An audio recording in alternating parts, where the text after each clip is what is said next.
after a MAGA caller called into our morning KPFT show, we had a very intelligent caller, Uju, called in and made a point to let it be known that too many of MAGAs are so preoccupied with things that have nothing to do with their well-being. So she asked the question, okay, you complain about these issues. What do you plan on doing? But most importantly, what this caller did is she pointed out that while we are hyperventilating about Medicaid and Medicare and SNAP and all these other programs that are going to be cut, there are many other aspects of this bill that are disastrous. I want you to listen to this caller, and then we'll take it on the other side. Let's go to Uju. Uju inspired the topic today. Uju, how you doing this morning? Hi, can you hear me? I can hear you very well. All right, happy Friday, everyone. It is National Donut Day, so definitely get your donuts and contribute to the show.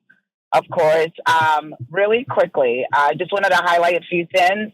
One, we should, in this day and age of information, everyone is able to actually go online on the actual congressional site to see how horrendous this big bad bill is. And some people I know we're all focusing on Medicare and Medicaid, which we absolutely should, but people who are small business owners should also focus, because there is a stipulation in there that essentially guts the ability for small business owners who are S corporations and LLCs. You're actually going to be penalized. Those pass-through entities that you were afforded are going to be stripped away. So that's something that anyone who's a small business owner should definitely look into that. They're also trying to make it so that states are not able to regulate AI. And let's face facts, AI is here. It's already here. But we have to be very smart about AI, like we were not smart about social media, these social media companies. So the ability for it to say that states are not able to regulate this is very dangerous. So that's also important. I also want everyone to remember we should not lose sight of due process. The Gestapos on the streets of our communities. You might say, oh, it's sad. I'm looking online and I see all these crazy things happening.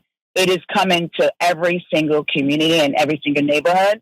So we have to be very, very, very, very diligent to make sure that we do not lose that due process, because that's literally the difference between America and any other country out there that has no due process.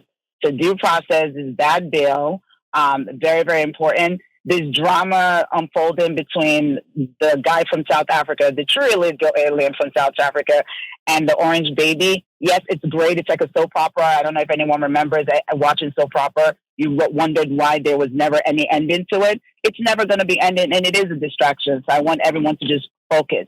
I'm not saying that you shouldn't get your popcorn and watch the soap opera unfold. And I'm also saying you should also realize that while you're watching the soap opera, they're literally trying to transform this beautiful country of ours into a techno-fascist, technocratic, whatever Christian nationalist country.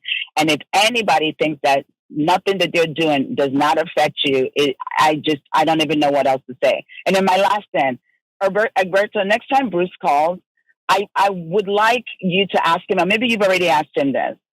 I would like to know what suggestions, what, if anything, Bruce has ever suggested as far as helping to make this country better. He calls, he talks about Hunter Biden, he talks about Biden. It's almost like he just spewing out all the hate on that he gets from Fox News or whatever crazy, not necessarily crazy, that's the bad word. I don't want to say he's crazy, but whatever talking points he gets. I have yet to hear him talk about how if he was in charge, what kind of change and what kind of actual policy would he actually implement that will be humane? Because at the end of the day, illegal alien, let's call a spade. Most Americans, their ancestors came here and literally were illegal aliens. So my question to you is, okay, Bruce, it's Brian. Policy. I'm sorry, Brian. Sorry, but it was Bruce before, right? Brian, what actual policy would you actually implement that would be humane and actually better the life of your community? because they're always ready to tell you, oh, people are getting killed. This person got killed. This anti-Semitic. Okay, Bruce, if you were in charge and you ruled the world or you ruled America, Brian, what would you do? What actual thing would you do to make actual change? And I don't really think he really ponders that. I really just think he's okay just having hate and anger. And I'm kind of sad for him, really, because you should never lose your humanity. You should never look at anyone as being inhumane, because when you do, you become the monster that we read about as kids, that we see about in movies. So it's just really sad. So next time, maybe we should just ask him, Brian, if you were in charge, how would you fix this immigration issue that we have had in this country since Lord knows how long, right? Because at the end of the day, I'm pretty sure that he has not really sat down and thought about how he will fix it. But he's okay dehumanizing people. He's okay being distracted. Again, the Bidens are not in office right now. Brian, your gas prices are still going high. Your grocery prices are still going high. So I just would like to know what you would do to be the change you want to see. So that's all I have to say. Everyone have a great weekend, and I'll listen on the other side. Thank you so kindly, Uju. Uju nailed it. Uju nailed it. I tell you something that I did last night. I went ahead and I downloaded the bill from the website. This big beautiful bill. And this wasn't my idea. I saw it on TikTok, and I just wanted to verify that what they said on TikTok was actually true. So I passed the bill through ChatGPT. And when you pass that bill through ChatGPT, what you find out is that the bill is really terrible. And it's not only, and the good thing about what ChatGPT did is that it interpreted the whole bill for you. And again, it's a 1,100 page bill or so. And what it did is interpreted the bill very well for you. And I just want to read a couple of things that ChatGPT had to say about this bill. It actually said that let me pull it up here. Focus on the bill. That's a wrong piece that I got. Maybe one big beautiful bill. There we go. It actually said in the takeaway. It says the one big beautiful bill. Let me put that up on the screen so that you guys can actually see it. It said, put it over here.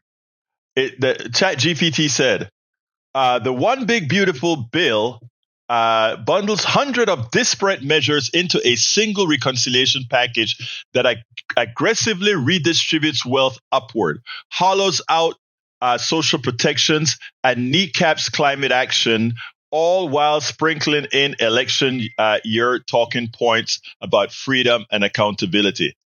And I have the other breaks down there, but I mean, that is a synopsis of the bill. It's a terrible bill. It's a terrible bill for everybody, including MAGA. It hurts them because they aren't rich people. So what Uju had to say is so damn important. We are concentrating just on the SNAP portion, etc., but there is so much more to this bill that harms, and it is incumbent on us right now to put a stop to it yesterday.